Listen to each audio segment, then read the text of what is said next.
जी, पुष्पेंद्र श्रीवास्तव जी कुछ जोड़ना चाहते हैं। पुष्पेंद्र जी, बधाई तो दे दीजिए कम से कम। ठीक है, विपक्षी पार्टी आप हो गए हैं, लेकिन महिला मुख्यमंत्री बनी है। हाँ सर, मैंने सबसे पहले विजय भाई को बधाई दी, हमारे चैनल पे साथ में बैठे हुए हैं, इनको बधाई दी, भारतीय जनता पार्टी को बधाई दे रहा हूं, और श्रीमती रेखा गुप्ता जी को, जो हमारी मुख्यमंत्री होने वाली हैं दिल्ली की, उनको भी बधाई दी मैंने, और दिल से बधाई देता हूं और उनको शुभकामनाएं देता हूं कि जो दिल्ली में जो जनता से वादे किए गए हैं भारतीय जनता पार्टी के द्वारा, आदरणीय प्रधानमंत्री जी के द्वारा, उसको वो अक्षरशः उसको पूरा करेंगी, दिल्ली के लोगों के लिए काम करेंगी। हम उनका साथ देंगे, हर काम में जो अच्छा काम करेंगी। जैसे प्रधानमंत्री जी ने और माननीय इनके जो राष्ट्रीय अध्यक्ष हैं जेपी नड्डा साहब ने दिल्ली में वादा किया है कि अरविंद केजरीवाल सरकार की जो कल्याणकारी योजनाएं हैं, जैसे बिजली फ्री है, पानी फ्री है, महिलाओं की जो है बस में यात्रा फ्री है, वो सारी योजनाएं हमारी एज इट इज उसको लागू करेंगी रेखा जी। उनसे हमको जो है बहुत उम्मीद है इस बात के लिए, और हम इस सब में उनकी पूरी मदद करेंगे। लेकिन जैसे ही, अब जैसे मैं आपको एक उदाहरण देता हूं, विजय जी को भी याद होगा, आपको भी याद होगा, पूरे चुनाव में ये लोग, इनके रमेश बुद्धूड़ी जी चुनाव लड़ रहे थे, कालका जी से बार बार कह रहे थे कि नहीं, हम बस अब में फ्री यात्रा की क्या जरूरत है, महिलाओं की सबको देने की क्या जरूरत है, जो जरूरतमंद होंगे उनको देंगे। तो अब सवाल ये है सर, वहां तो भाजपा ने साफ कर दिया था कि जो करेगा, हालांकि भाजपा ने साफ कर दिया जो कल्याणकारी योजनाएं हैं वो जारी रहेंगी। हाँ सर, मेरा सवाल यही है कि ये जो कंडीशन लगा रहे हैं बीच में कि जो जरूरतमंद हैं, तो अब जरूरतमंद किसको कहेंगे आप? जो भारतीय जनता पार्टी के एमएलए के दफ्तर में जाके गिड़गिड़ाएगा, उनके पैर पकड़ेगा, भारतीय जनता पार्टी के नेताओं के, उसको जरूरतमंद बताएंगे आप? जरूरतमंद की डेफिनेशन, जरूरतमंद किसे, अरे हम कहते हैं जरूरतमंद किसे कहेंगे, कल्याणकारी योजनाएं किसे कहेंगे, इसके बहुत सारे कंडीशन होंगे। इस पे मैं आऊंगा पुष्पेंद्र जी, इस मुद्दे पे आऊंगा मैं। एक छोटा सवाल जो मेरे दिमाग में है, मैं विजय जी से पूछ लेता हूं, फिर आपके पास आऊंगा। विजय शर्मा जी और पुष्पेंद्र, अब दोनों लोग के पास आऊंगा। विजय त्रिवेदी जी, ये रेखा गुप्ता का मुख्यमंत्री बनना और उप मुख्यमंत्री के तौर पे प्रवेश वर्मा का रहना, आपको तालमेल के साथ सरकार चलने में कितनी बड़ी चुनौती होगी, आप क्या मानते हैं? देखिए, भारतीय जनता पार्टी जी एक भारतीय जनता पार्टी संगठन वाली पार्टी है, तो वहां पर चाहना नहीं चाहना बहुत वो नहीं होता, लेकिन मायने नहीं रखता। पूरे इलेक्शन के दौरान परवेश वर्मा जी समझ रहे थे कि वो एक जायंट किलर यदि बनते हैं तो वो चीफ मिनिस्टर होंगे। फिर जाट समुदाय एक बड़ा समुदाय है जिसको लेकर भी उनको उम्मीद थी कि वो वहां पर चीफ मिनिस्टर के तौर पर उनकी नुमाइंदगी हो सकती है।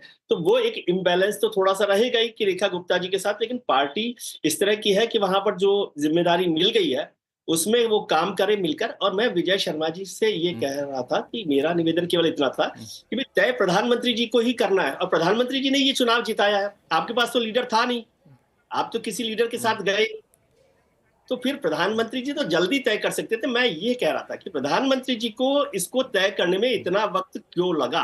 और यदि आप कह रहे हैं कि विधायकों को समझाकर ऐसा किया गया, तो मुझे और हैरानी होगी। दूसरी बात, आप कह रहे हैं कि हमको समय लग रहा था ऐसी बात पे कि सबको लीडर्स को बुलाना था, ये तो कोई कारण नहीं होता चीफ मिनिस्टर का नाम तय करने का। तीसरी बात, आप जो 100 डेज की बात करें, तो 100 डेज तो आपने संकल्प पत्र जो दिया, क्या उससे डिविएट करेंगे? संकल्प पत्र ही तो 100 डेज का शर्मा जी, तो उस सब बातों को, लेकिन मुझे लगता है कि बहुत बड़ा कोई विवाद होगा ऐसा मुझे नहीं लगता है, और अच्छे से सरकार चलानी प्रधानमंत्री जी। सुन लीजिए, एक मॉडल के विजय शर्मा जी का सुन लेते हैं, विजय शर्मा जी के सुन लेते हैं जी। गुजरात के बाद दिल्ली को मॉडल के तौर पर प्रधानमंत्री जी सरकार को चलाएंगे, और मुझे लगता है कि मुख्यमंत्री कोई भी हो, प्रधानमंत्री जी के दिशा निर्देश पर यह सरकार चलेगी। वैसे ही अभी तो नॉमिनेट होने से पहले ही वो यमुना की नदी की मशीनें आ गई हैं साफ होने के लिए, तो ठीक ही है जी, ठीक ही है। विजय शर्मा जी, गुजरात की तरह दिल्ली भी एक मॉडल के तौर पर आप लोग इसको विकसित करेंगे? निश्चित तौर पे करेंगे। और विजय जी को मैं बता दूं, ये पहली बार इस तरह से नहीं है कि हमने इतना दिन लगाया। हरियाणा में देख लीजिए, महाराष्ट्र में देख लीजिए, हरियाणा में तो लगभग हमारा तय था, फिर भी हमने समय लगाया। तो विजय जी, इसको इधर उधर सोचने की जरूरत नहीं है, हम जो कुछ करते हैं। चलिए, अब तो हो गया, अब तो नाम की घोषणा हो गई, अब देरी हुई, अब छोड़ दीजिए, उस पे जो बातचीत हो गई। लेकिन जो अब सवाल लोग ये करें कि ठीक है बन गए, लेकिन अब तो आगे बढ़ा जाए। तो इसमें विजय त्रिवेदी जी ने 2 सवाल उठाए कि 100 डेज का प्लान आपने बनाया, क्या आप अपने मैनिफेस्टो से डेविएट करेंगे? और दूसरा, पुष्पेंद्र श्रीवास्तव जी ने पूछा कि सिर्फ जरूरतमंदों को ही फायदा दिया जाएगा, रेवड़ी का, या फिर सबको मिलेगा जैसा चलता आ रहा था? देखिए, इन्होंने रमेश बिधूड़ी जी को कोट किया अब आप मुझे बताइए, जेपी नड्डा जी, हमारे प्रधानमंत्री जी, होम मिनिस्टर साहब, वो बड़े हैं या रमेश बिधूड़ी जी बड़े हैं? तो उनकी बात का कोई मायना ही नहीं है, उनकी बात को तवज्जो दे अरे वो दीजिए। जो भारतीय हमारे जनता पार्टी के 10 साल सांसद रहे हैं सर, कैसी बात कर रहे हैं आप? उनको आप हल्के में ले रहे हैं।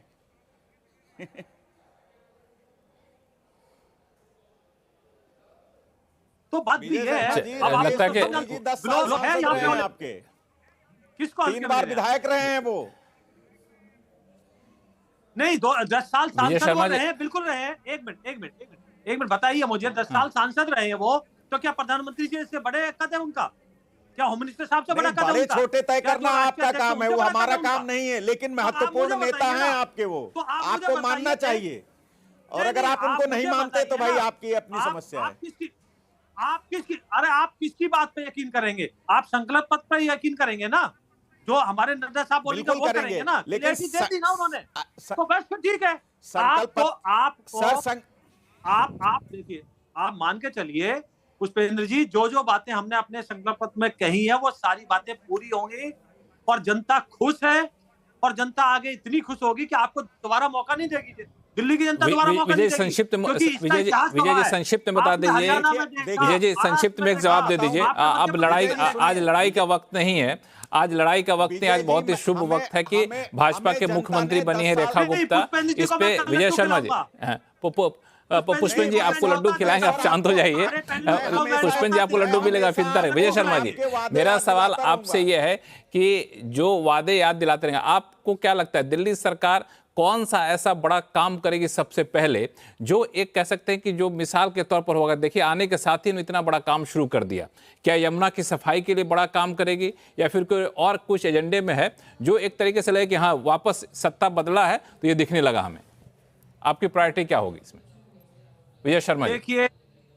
देखिए लक्ष्मण जी, ये मेरे प्रीव्यू से बाहर है। ये इसमें मैं नहीं कह सकता कमेंट, क्योंकि ये कैबिनेट बैठेगी, कैबिनेट बनेगी, वो तय करेंगे। ठीक है, आपके प्रीव्यू से बाहर है। मेहर मिश्रा जी, आप क्या देखना चाहेंगे दिल्ली की नई सरकार से? सबसे बड़ी प्रायोरिटी, सबसे बड़ा चेंज जो दिखने लगे कि हाँ ठीक है, जनता ने चुना है तो जनता के भरोसे पर खड़ा उतर रही है सरकार। देखिए, इस पूरे चुनाव के दौरान सबसे बड़ा मुद्दा जो सेंट्रल स्टेज पर रहा वो रहा यमुना। और जिस तरीके से मशीन अचानक से सक्रिय हो गई और एलजी साहब एक्टिव हो गए, तो लगता है कि एलजी साहब अब और एक्टिव मोड में आएंगे। अभी तक तो बेचारे काम करने नहीं दे रहे थे, ऐसे आरोप लग रहे थे। तो यमुना में कितना कुछ परिवर्तन आता है, यमुना का पानी वैसे ही बहता है या कुछ फर्क आता है, ये एक बहुत बड़ा चैलेंज होगा। 1-2 मशीनें उतारने से और यमुना आरती के अचानक से कुछ वीडियो प्रकट हो गए, उससे तो कोई कॉस्मेटिक देखने की बात है, पर ग्राउंड लेवल पर कितना फर्क पड़ता है? क्या नए सीवरेज ट्रीटमेंट प्लांट बनते हैं, शुरू होते हैं, उनको इंप्लीमेंट करने में 2-3 साल का वक्त लग जाएगा? क्या हरियाणा से जो पानी आता है उस पानी में अमोनिया का लेवल कम हो जाएगा? क्योंकि ये भी एक बहुत बड़ा आरोप पूरे चुनाव के दौरान रहा। उसके अलावा सबसे बड़ा चैलेंज रहेगा कि जो बिजली पावर कट्स की बात अचानक शुरू हो गई दिल्ली के अंदर, पिछले काफी समय से, पिछले 10 साल से, 5 साल से अगर मैं बात करूं तो पावर कट की स्थिति पे लगभग कंट्रोल था, लेकिन आम आदमी पार्टी ने उसको भी एक मुद्दा उठाया है। और सबसे बड़ी बात 200 यूनिट की बात थी, बीजेपी के संकल्प पत्र में 300 यूनिट का था, तो इसको फुलफिल करना बहुत बड़ा चैलेंज रहेगा। लेकिन जहां तक चुनाव में सिंबोलिज्म की बात है, जिस पर चुनाव पूरा ही लड़ा गया, बीजेपी जीत कर आई, यमुना। सज्जन जी, यमुना में कितना फर्क आता है? सज्जन जी, दिल्ली यमुना में कितना फर्क आता है वो बहुत बड़ा देखने वाली चीज होगी। सज्जन जी, आप तो लोगों से बात किए थे, तो क्या लग रहा था, लोग सबसे पहले क्या देखना चाहेंगे? वाकई यमुना उन सब के लिए एक बड़ा मुद्दा था, हालांकि आखिर तक यमुना पे भाजपा पूरी हमलावर थी अरविंद केजरीवाल पर। लक्ष्मण जी, विजय शर्मा जी कह रहे थे मैं इनके संकल्प पत्र की याद दिला दूं, इन्होंने पुष्पेंद्र जी आ रहा, मैं सज्जन जी के पास से जरूरतमंद शब्द कोट किया है। ठीक, नहीं, विजय शर्मा जी के पास जाऊंगा आपके सवाल को लेकर।